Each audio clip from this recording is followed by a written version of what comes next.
성경 말씀 마태복음 6장 10절 말씀입니다. 같이 읽겠습니다. 나라가 임하시오며 뜻이 하늘에서 이루어진 것 같이 땅에서도 이루어지다. 아멘. 몇 번 말씀드렸지만 마태복음 전반부에는 당신 청혼이 3개 있다고 말씀드렸습니다. 왜 당신 청혼입니까? 원래 헬라어 원문에는 당신의 이름, 당신의 나라, 그리고 당신의 뜻 이렇게 기록되어 있는데 우리 성경은 당신이라는 이 말의 어감이 조금 부정적이니까 번역하지 않았습니다. 오늘은 당신의 뜻, 당연히 하나님 아버지의 뜻이 이루어지기를 원한다는 것이 무엇인지 주목해 볼 것입니다. 이 두 번째 청원, 하나님 나라가 임하는 것과 세 번째 청원, 하나님의 뜻이 이루어지는 것과 이것은 궁극적으로 같은 표현입니다. 생각해 보십시오.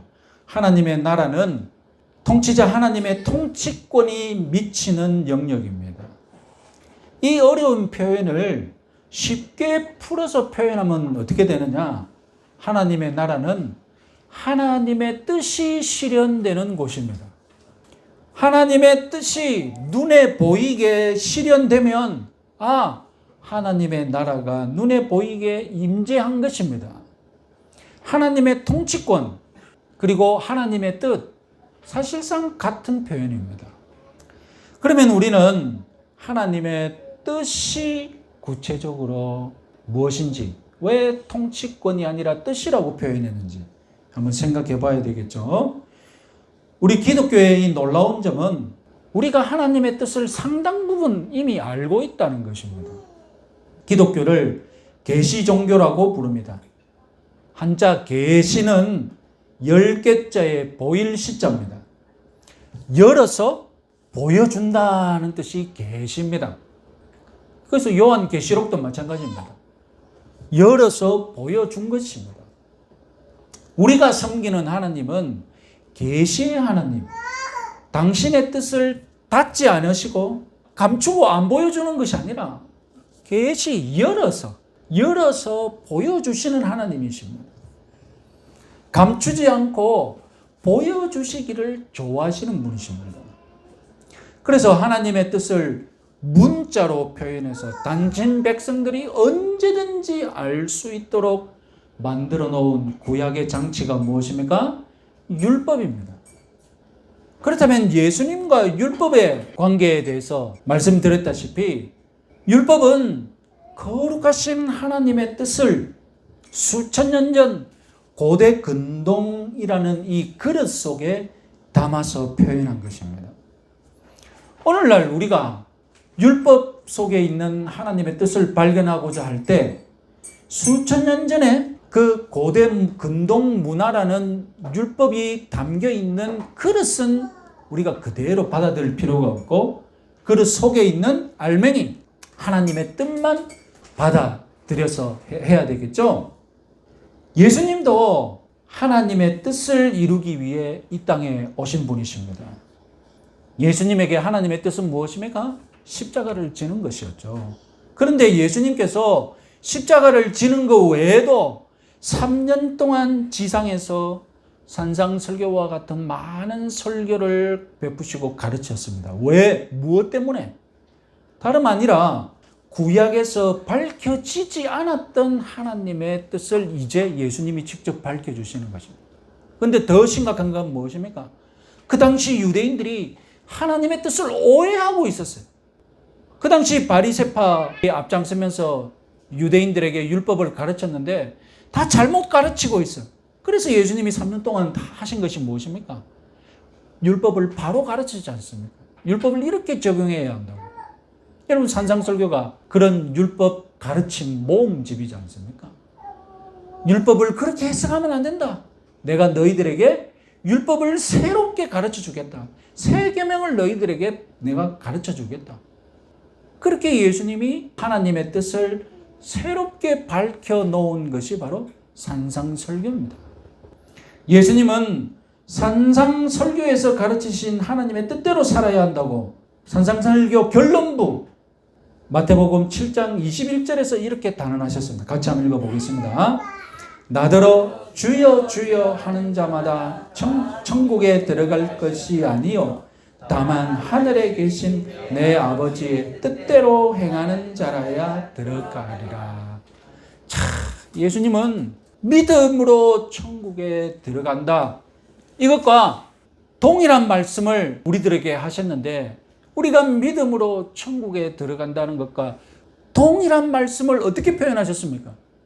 아버지의 뜻대로 행하는 자라고 표현하신 것입니다. 믿음이 있는 자, 이것을 예수님은 어떻게 표현하셨습니까? 믿는 자를 어떻게 표현하셨습니까? 하나님의 뜻대로 행하는 자라고 표현하셨습니다. 예수님 자신이 하나님의 뜻대로 행하는 자로 살기 위해 오셨거든요. 여러분, 하나님 나라를 위해 헌신하는 것, 하나님의 나라에 충성하는 것, 하나님 뜻대로 사는 것, 여러분, 우리는 엄청나게 크게 생각하는 경향이 있습니다. 엄청난 것을 포기하고 엄청난 것을 희생하고 엄청난 것을 바쳐야만 하나님 나라에 헌신하고 충성하는 것처럼 생각합니다. 그러나 내가 무슨 일을 하든 예수님이 말씀하신 것은 무엇입니까? 하나님의 뜻대로 행하면 그 사람이 바로 천국을 위한 자라는 것입니다. 하나님께 충성하려면 평신도로 살기보다는 목사로 살아야 됩니까? 아닙니다. 내가 직장에서, 가정에서 산상설교대로 실천하는 삶, 하나님의 뜻대로 사는 삶이 중요합니다. 그렇게 작은 삶, 작은 충성, 작은 순종들이 모여서 쌓여서 하나님 나라라는 큰 나무가 자라나는 것입니다. 작은 겨자씨가 눈에 보이지 않을 정도로 작지만 나중에는 새들이 깃드는 나무인 것처럼 내 일상생활에 하나님의 뜻을 실천하는 그런 작은 실천들이 모이면 하나님 나라라는 어마어마한 역사가 일어나는 것입니다. 여러분, 물론 하나님께서 우리에게 알리지 않고 숨겨두신 뜻들이 있습니다. 그것을 가리켜서 성경은 신비라고 합니다. 우리 영어로 미스터리라는 말이 있는데 바로 여기서 나왔습니다. 헬라어로 계시의 하나님께서 감춰두시고 우리가 알 수 없게 신비의 영역에 남겨두신 그런 진리들이 있습니다. 우리가 이해하지 못하거나 알아도 유익하지 못한 것들이기 때문입니다. 우리가 종말의 날짜를 알아서 뭐가 유익하겠습니까? 그러니까 하나님께서 신비의 영역으로 남겨두신 것들은 그렇게 남겨두는 것이 우리에게 유익하기 때문에 믿으시기 바랍니다. 그런데 우리에게 이미 알려진 것들을 주목하지 않고 우리들에게 안 알려져 있는 신비의 영역을 자꾸 파고들고 주목하시는 분들이 있어요. 왠지 성경 속에 알려진 것들을 주목하는 것은 수준이 낮은 것이고 알려지지 않은 신비의 영역을 탐구하는 것은 내가 수준 높은 사람이라는 그런 착각을 하는 것 같아요. 우리의 영적 수준 어떻게 판단합니까? 하나님이 이미 밝혀주신 이 하나님의 뜻에 내가 얼마나 순종하고 있는가에 달려있음을 믿으시기 바랍니다.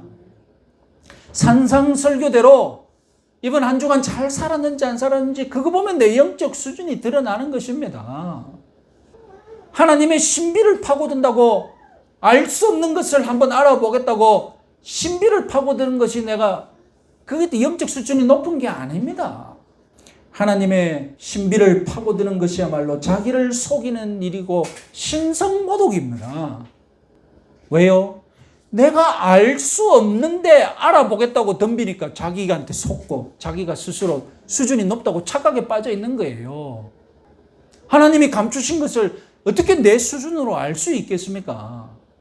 더군다나 하나님이 감춰놓은 것을 내 능력으로 파내겠다고 하니까 나를 어느 수준으로 높이는 겁니까? 내 능력을 어느 수준으로 높이는 겁니까? 내가 하나님과 동급이라는 거예요. 하나님이 감춰놨는데 하나님 손 파헤쳐가지고 하나님 속 다 들여다보고 내가 알아냈다는 거 아닙니까? 그러니까 지 수준에 하나님 수준이니까 똑같다는 것이죠. 신성모독이죠. 누군가 포스트에 여러분 문자로 하늘의 신비를 알려주겠다 하면서 집회 광고가 오면 여러분 그거 다 사기꾼입니다. 다 사기꾼. 100% 사기꾼입니다. 여러분 하늘의 신비를 알려고 하늘에 올라가려고 노력하지 마세요. 하나님이 원하시는 것이 무엇입니까? 내가 너희들에게 이미 알려준 뜻을 땅에서 잘 실천하는 것입니다. 땅에서 실천하는 것 시시하게 여기고 땅에서 하나님 뜻을 실현하는 것은 무관심하고 하늘의 신비를 캐겠다고 자꾸 하늘로 올라가려고 자꾸 하늘. 그 이상한 사람이에요. 하나님이 빨리 그냥 하늘로 내려가실지도 몰라 진짜. 여러분 주기도문이 기도하는 것이 하나님의 뜻이 하늘에서 이룬 것 같이 땅에서도 이루어지소서입니다. 그러면 하늘은 이미 이루어졌죠. 하늘에서 이미 이루어졌으니 이제는 어떻게 하자고요? 이제는 땅에서 이루게 해달라는 것 아닙니까? 그러면 우리는 질문해야 되죠. 왜 하늘에서는 이미 이루어졌는데 땅에서는 아직 안 이루어졌는가? 왜 그렇습니까? 왜냐하면 하늘에서는 하나님의 뜻이 이루어지는 것을 방해하는 세력이 없는데 땅에서는 방해하는 세력이 있다는 겁니다. 지난 시간에 하나님의 나라는 어떻다고요? 우리가 누리고 있는 지상천국의 특징이 무엇이라고요? 전쟁 중이라고 했습니다. 전쟁 중이다.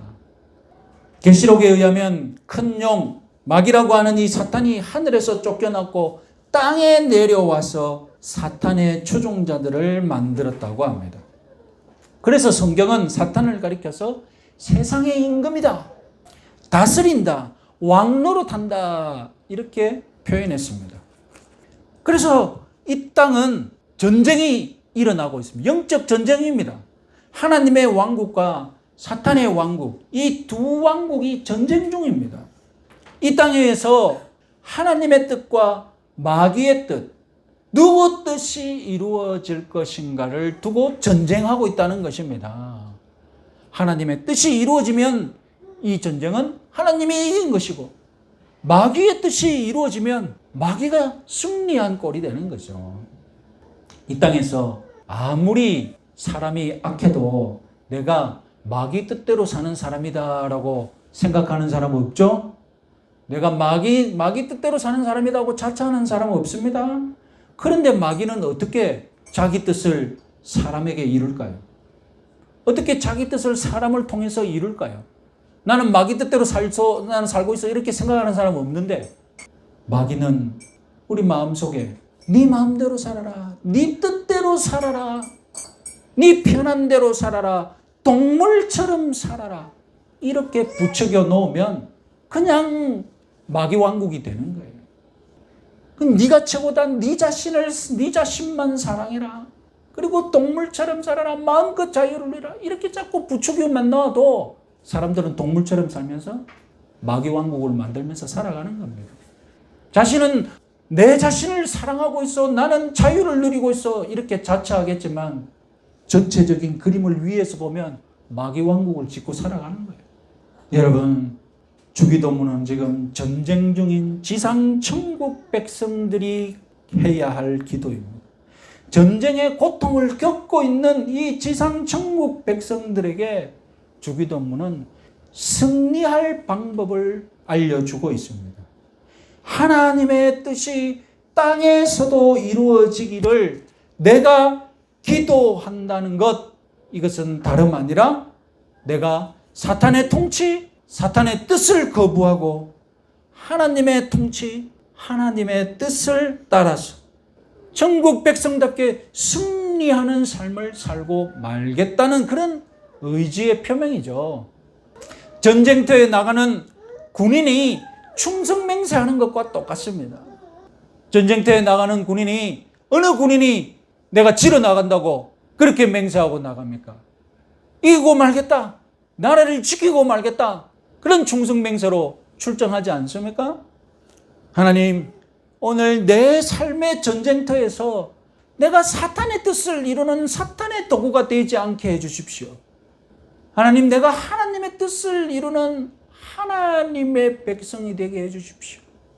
이렇게 단호하게 결심하고 모든 영역에서 오직 하나님 뜻만이 이루어지기를 헌신하고 충성하겠습니다. 이렇게 다짐하는 기도가 바로 주기도문이라는 것입니다.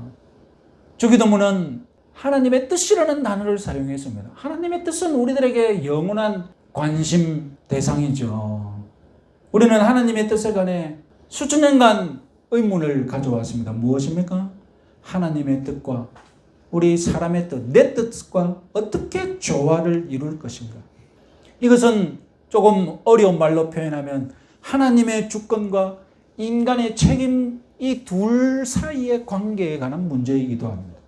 가장 쉽게 말하자면 내 기도가 하나님의 마음을 바꿀 수 있는가? 내 기도가 하나님의 뜻을 변화시킬 수 있는가? 다 같은 문제인 거예요. 여러분, 하나님 입장에서 생각해 봅시다. 아주 중대한 일입니다. 예수님이 십자가에서 못 박히는 것 같은 그런 아주 중요하고 결정적인 일입니다. 그래서 작은 부분에서까지 하나님께서 작정하신 대로만 일이 진행되어야 합니다. 그래서 예수님은 나귀도 타야 되고 옆구리에 창도 찔려야 되고 예수님이 십자가에 못 박히는 일에 하나님의 뜻이 세밀하게 이미 많이 예언되어졌어요. 그래서 그대로 진행되어야 돼요. 그런데 여러분, 예수님이 반대로 기도했습니다. 하나님이 들어주시겠습니까? 하나님은 안 된다고 응답하시겠죠. 다행히 예수님도 반대로 기도했는데 아버지 뜻대로 하겠다고 받아들이셨죠. 바울도 자기 몸에 가시가 있었어요. 질병이 있어서 작정을 하고 하나님께 고쳐달라고 3번이나 기도했습니다. 그런데 하나님의 응답은 무엇이었습니까? 하나님의 응답은 내 은혜가 네게 족하다고 병을 안 고쳐주셨어요. 그래서 사도 바울은 병을 안고 계속 복음을 전했습니다. 여러분, 하나님께서 아니다, 노라고 응답하시는 것도 기도 응답임을 믿으시기 바랍니다. 그런데 여러분, 이렇게 예수님이 십자가를 지는 중대한 일이 아니라 만약에 하나님께서 모든 일을 세부적으로 세세한 부분까지 다 정해놓고 모든 일의 만사에, 그래서 저와 여러분들이 반드시 그런 과정을 거치는 삶을 살아가야 한다면 그것은 소통이 아니라 공장에서 말하는 공정입니다. 공정이 무엇입니까? 컨베이어 벨트가 이렇게 해서 벨트가 위에 물건이 같이 딱 실려 있으면 어떻게 됩니까? 서서히 지나가면 어떻게 합니까? 기계가 와가지고 찍고 붙이고 다음 지나가면 포장하고 물건이 완성되어 나옵니다. 하나님이 우리에게 역사하시는데 그런 시스템과 같은 기계적인 공정의 절차를 거치는 것이 정말로 옳은 것이냐? 공장의 공정은 기계적이고 프로그램화된 시스템이지 인격적인 교제가 아닙니다. 인격적인 교제는 무엇입니까? 서로가 서로를 의식하고 배려하는 것이죠. 그래서 거절할 것도 염두에 두는 것이죠. 그게 인격적인 거 아닙니까? 거절할 줄 알고 내가 조심하는 것이 인격적인 관계 아닙니까? 싫어할 줄 알고 내가 조심하는 것이 인격적인 관계 아닙니까? 네가 싫든 말든 내 하는 대로 해. 플라스틱이 지나가는데 기계가 내려오면서 이거 찍어 누르면 플라스틱이 아프겠네. 멈출까 말까? 기계가 고민합니까? 공정은 무엇입니까? 무엇이 지나가든 그냥 찍어 누르는 거예요. 너는 이렇게 변해. 프레스 하시죠? 프레스. 그 안에 플라스틱이 들어가면 어떻게 됩니까? 한번 찍어 누르면 딱 정해진 대로 나오잖아요. 그게 공정인 거예요. 공정. 하나님이 우리를 그렇게 공정으로 대하지 않는다는 것입니다. 하나님과 우리 사이는 뭐라고요? 인격적인 소통과 관계입니다. 서로를 배려하고 서로를 염두에 두고 하나님의 뜻도 하나님과 나 사이에 이런 인격적인 관계 속에서 실현되는 것을 믿으시기 바랍니다. 하나님의 뜻이 공장의 공장처럼 실현된다. 그건 하나님답지 않습니다. 하나님과 우리 사이에 있을 수 없는 일입니다. 기도가 이루어지는 것도, 기도가 하나님께 올라가고 응답이 내려오고, 이것도 공장의 공정이 아닙니다. 기도는 소통이고 교제임을 믿으시기 바랍니다. 그렇다면 여러분, 하나님의 뜻은 내가 한 사람에게 선물할 때, 그리고 무언가 교제를 진행할 때, 여러분 한 가지만 딱 준비하고 가는 것이 아니라, 거절하면 어떻게 할까? 이렇게 여러 가지 옵션을 준비하는 것과 마찬가지라는 것입니다.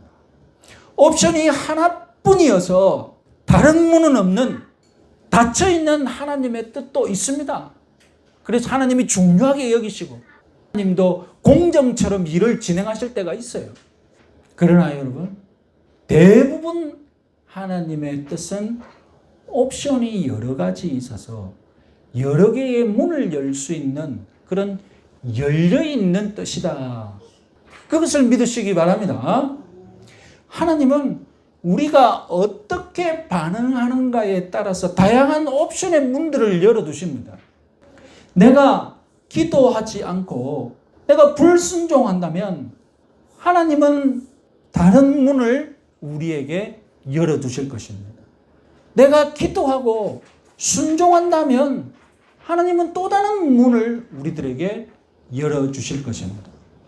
그래서 여러분, 출애굽기를 보니 하나님께서 이스라엘 백성들을 다 멸하겠다라고 선포하셨을 때, 모세가 하나님께 매달려서 기도할 때 하나님이 어떻게 하셨습니까?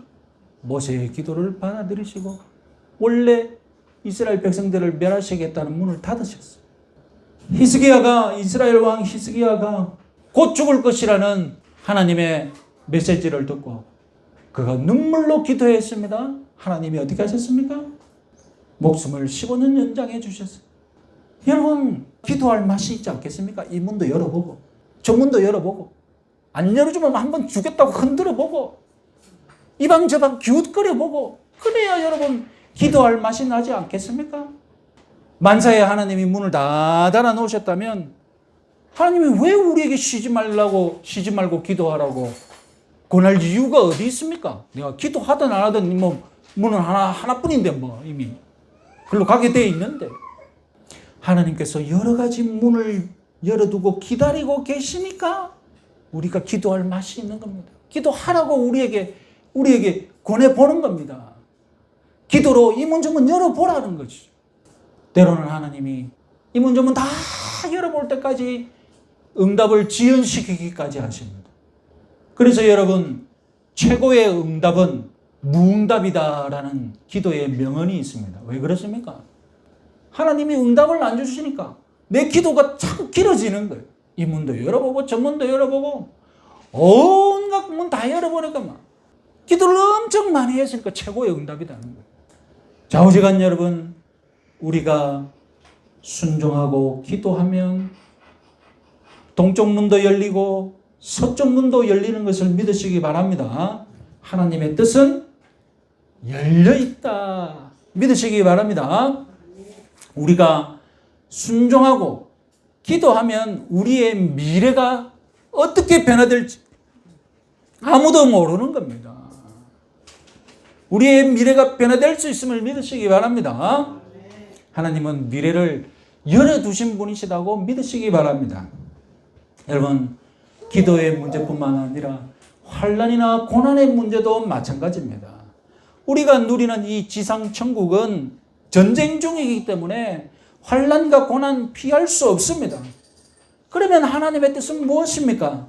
고난 중에 우리가 어떻게 대처하는가에 따라 여러 가지 문을 준비해 두신 것입니다. 고난이 온다고 막 들어 누웠다. 그러면 들어 누는데 맞는 문을 열어주실 것입니다. 고난이 와도 내가 이 고난 속에서 기쁘게 무엇인가 해보겠다 덤비면 거기에 맞는 문을 열어주시는 겁니다. 내 기도와 순종으로 내 미래를 고난 중에서도 성장의 기회, 성숙의 기회로 변화시킬 수 있는 여러분들 되시기 바랍니다. 지금 내가 알 수 없는 하나님의 뜻, 나의 미래, 여러분 분명한 것이 있습니다. 분명한 것은 하나님께 영광이 되도록 하나님이 변화시킬 것이라는 것입니다. 그리고 내게는 영적으로 선한 것이 되도록 하나님이 인도해 가실 것임을 믿으시기 바랍니다. 여러분 마지막으로 주목할 점은 당신의 이름이 거룩히 여김을 받으소서, 당신의 나라가 임하옵소서, 똑같이 당신의 뜻이 이루어지이다. 이것도 하나님의 수동태라는 것입니다. 원래 능동태로는 어떻게 말해야 됩니까? 하나님께서 하나님의 뜻을 이루소서라고 기도해야 되는데 유대인들은 어떤 화법을 가졌다고요? 하나님을 입에 담지 않습니다. 하나님이라는 단어를 입에 담지 않습니다. 그래서 어떻게 표현합니까?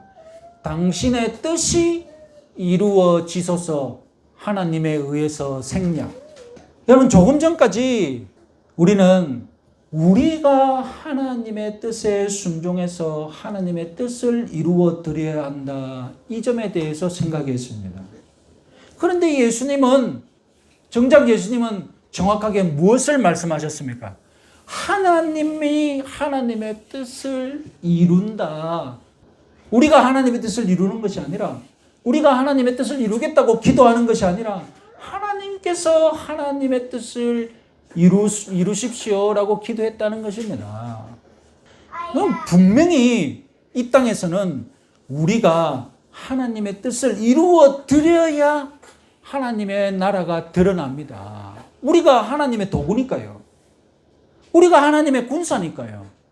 그래서 이 땅에서 사는 동안 하나님의 뜻을 이루어드리는 도구로 내인 것은 분명합니다. 이건 분명한 현실이고 사실입니다. 생각해 보시오. 그러나 하나님의 뜻이 이루어지는 일에 있어서 하나님은 전혀 관여하지 않으셨느냐? 만약에 순전히 우리 인간들의 힘으로만, 순전히 우리 인간들이 책임지고 하나님의 뜻을 이루어야 한다면 무슨 일이 벌어지겠습니까?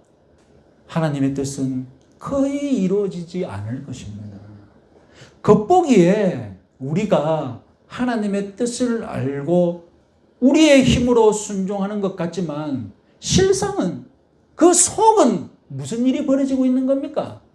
하나님이 나를 도와주셔서, 아니 하나님이 나를 도와주셔야만 나는 하나님의 뜻을 이룰 수 있다는 것입니다. 하나님의 도우심 없이 내 힘으로만 하나님의 뜻을 이룰 수 있느냐? 불가능하다는 것입니다. 그래서 겉보기에는 분명히 내가 힘을 다해 순종했지만, 내 마음을 쏟아서 하나님의 뜻을 이루었지만, 속을 보면 하나님이 도와주셨기에 가능했기 때문에 내가 진심으로 고백할 수 있는 것이 무엇입니까? 하나님께서 하나님의 뜻을 이루셨다는 것입니다. 하나님께서 하나님 나라를 임하게 했다는 것입니다. 하나님이 우리를 도우셔야만 우리가 승리할 수 있다는 사실을 그 얘기하자면 끝도 없고 한도 없습니다. 그러나 단 한 가지 사실만 언급해 보겠습니다. 가장 큰 도움이 무엇입니까? 하나님이 우리에게 성령님을 주신 것입니다. 그래서 성령님의 이름이 무엇입니까? 보혜사. 우리 옆에서 카운셀링 해주시는 분. 로마서 8장 14절 15절 읽어보겠습니다. 무릇 하나님의 영으로 인도함을 받는 사람은 곧 하나님의 아들이라. 너희는 다시 무수하는 종의 영을 받지 아니하고 양자의 영을 받았으므로 우리가 아바 아버지라 부르짖느니라. 성령님이 우리에게 역사하심으로 말미암아 우리는 하나님을 아바 아버지라고 부른다는 것입니다. 원래 내 노력으로는 하나님을 아버지라고 부를 수 없는데 성령님이 들어오는 순간 나도 모르게 진짜 내가 하나님의 자녀인 것을 믿고 아바 아버지라고 부른다는 것입니다. 그래서 성령님의 이 도우심으로 우리는 이 고단한 영적 전쟁 속에서 아바 아버지만을 완전하게 의존하는 그런 연약한 자녀로 살아갈 수 있는 것입니다.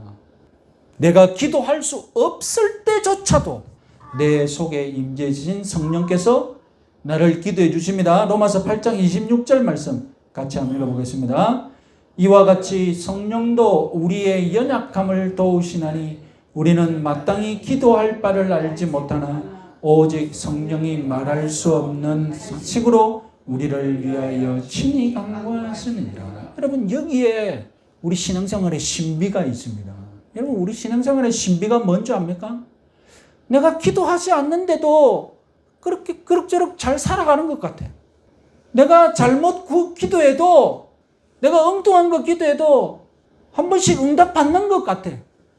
여러분, 도대체 무슨 일이 벌어지겠습니까? 내가 그렇게 열심히 기도하지 않는 것 같아도 뭐 주위에 좋은 일이 벌어지고, 내가 엉뚱하게 기도하는 것 같은데도 한 번씩 응답이 되고, 도대체 무슨 일이 벌어지고 있는 것 같아요. 다름 아니라 성령께서 내게 가장 필요한 것이 무엇인지 알고 말할 수 없는 탄식으로 기도해 주시기 때문입니다. 나는 잘못 구합니다. 그러면 동시통역으로 성령께서 제대로 기도해 주십니다. 이 기도 시간에 일어나는 신비다. 성령께서는 영적으로 둔감한 우리에게 하나님의 뜻을 알려주십니다. 그래서 성령을 통해 아버지의 뜻이 하늘에서 나에게로 내려옵니다. 그러면 나는 성령을 통해 아버지의 뜻대로 기도를 하늘로 올려드립니다. 문제는 이미 말씀드렸다시피 물론 내 뜻대로, 내 탐욕대로 우리는 항상 기도를 오염시킨다는 것입니다. 우리는 기도를 항상 오염시켜요. 그러나 여러분, 내가 잘못된 기도를 드리더라도 잘못된 기도마저 성령께서 예수 그리스도의 보혈의 공로로 씻어주시는 것을 믿으시기 바랍니다. 그러니 여러분, 우리는 일단 무조건 기도하고 봐야 돼요. 기도하는 습관을 가지는 것이 제일 중요합니다. 그것이 하나님 뜻대로 기도하냐 아니냐, 그건 2차 문제입니다. 왜냐하면 기도하는 것이 어렵기 때문에. 기도하는 것이 어렵기 때문에 자꾸 기도를 어떻게 하자 말자 이 관심을 가지시지 마시고, 오직 무엇에 먼저 관심을 가져야 돼요? 먼저 기도하는 것에 관심을 가져요. 어떻게 기도하든 하나님이 기도 가운데 내 기도를 고쳐주신다는 것을 믿으시기 바랍니다. 영적으로 높은 경지에 이르렀다 할지라도 그 사람도 기도 잘못할 수 있습니다. 그 사람도 자기 욕심에 따라 기도할 수 있어요. 그러나 하나님께서 우리 기도를 변화시키십니다. 성령께서 우리 기도를 변화시키십니다. 순수하지 못한 내 기도, 성령께서 순수하게 변화시켜 주십니다. 기도의 자리에서, 그 기도의 자리에서 기도를 한다면 하늘의 은혜가 하늘부터 내려와서 내 기도를 변화시킬 것을 믿으시기 바랍니다. 하나님은 때때로 하나님의 뜻이 내 뜻이 되기를 기다려 주십니다. 때로는 적극적으로 하나님의 뜻이 내 뜻이 되게끔 강하게 담아가기 시작하는 것입니다. 처음에는 누구라도 내 뜻을 기도에 잔뜩 담아가지고 하나님께 올려드릴 수 있어요. 그러다가 기도하면서 내 뜻을 하나씩 하나씩 내려놓고 하나님의 뜻을 담아가기 시작하는 겁니다. 겟세마네 동산에서 예수님이 우리와 똑같은 기도 체험을 하셨잖아요. 겟세마네 동산에서 예수님이 처음에 하나님께 올려드렸던 기도는 무엇이 담겨 있었습니까? 아버지, 이 고난의 잔을 내가 마실 수 없으니 어떻게 해달라고요? 그냥 지나가게 하소서. 예수님 순전히 이 육체의 뜻이잖아요. 고난받기 싫어하는 그 육체의 뜻을 그냥 하나님께 기도라고 올려드렸잖아요. 그런데 기도 중에 어떻게 변화가 되었습니까? 기도하는 가운데 무슨 변화가 일어났습니까? 아버지, 내 원대로 마시고 내 뜻대로 마시고 아버지의 뜻대로 하옵소서. 변화가 일어났잖아요. 예수님도 처음에는 자기 육체의 뜻을 하나님께 올려드렸다고요. 이것이 바로 기독교가 가르치는 기도의 핵심입니다.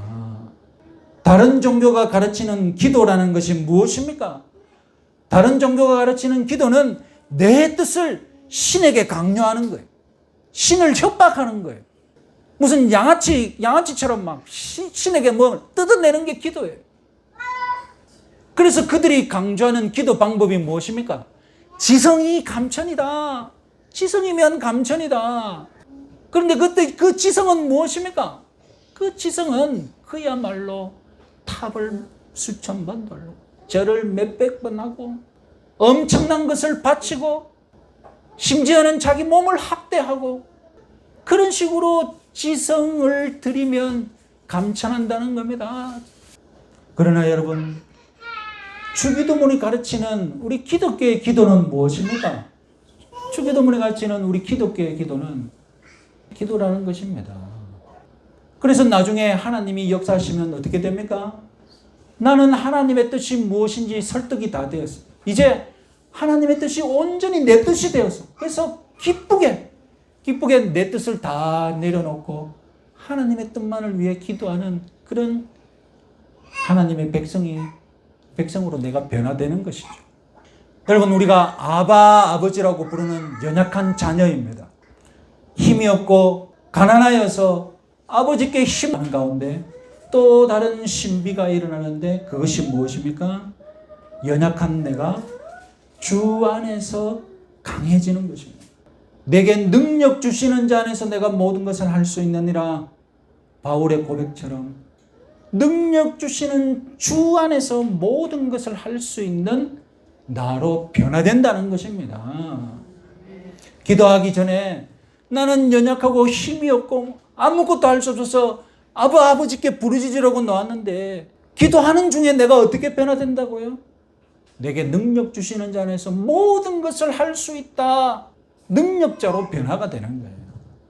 그래서 하나님의 뜻을 이루어 드릴 수 있는 하나님의 동력자로 변화되는 것입니다. 여러분, 지난 시간에 우리가 이 지상 천국에서 하나님의 어떻게 통치자가 됩니까? 우리가 통치자가 되는 방법이 무엇입니까? 신하가 왕을 섬기면 그 신하는 어떻게 됩니까? 통치에 참여하는 것이라고 말씀드렸지 않습니까? 그래서 여러분, 실제로 백성들 입장에서 보면 통치자는 누굽니까? 왕입니까? 신하입니까? 네? 신하를 더 자주 만나요. 통치자인 왕은 못 만나지만 왕의 통치권을 들고 만나는 신하들을 더 자주 만난다고요. 그러니까 신하는 왕을 열심히 섬기면 어떻게 되는 겁니까? 통치자 노릇하는 거예요. 그렇잖아요. 신하는 왕을 열심히 섬기면 왕의 통치권에 참여해서 자기가 마치 통치자인 양 통치권을 누리는 거예요. 오늘날 저와 여러분들은 마찬가지입니다. 우리는 하나님의 종입니다. 하나님의 백성이고 그래서 왕 같은 제사장입니다. 우리가 하나님을 열심히 섬기면 어떻게 됩니까? 하나님의 능력 주시는 자 안에서 모든 것을 할 수 있는 동력자로 변화되시는 것을 믿으시길 바랍니다. 이번 한 주간도 성령의 도우심 가운데 아버지와 사귐이 깊어지고 하나님 아버지의 뜻대로 살아가시는 삶이 되시기 바랍니다. 알려지지 않는 신비한 하나님의 뜻은 그냥 알려지지 않은 채로 내버려 두세요. 거기를 파보겠다고 달려들지 마세요. 하늘로 올라가려고 애쓰지 마시고 이 땅에서 이미 하나님이 우리들에게 알려주신 뜻을 이 땅 위에서 실천하도록 애쓰시는 한 주간 되시기 바랍니다. 우리에게 밝혀놓은 뜻이 무엇입니까? 이웃을 사랑하고 내 몸처럼 이웃을 사랑하라는 것 아닙니까? 이번 한 주간도 하나님이 밝혀놓으신 뜻에 주목하시고 실천하시는 여러분들 되시기 바랍니다.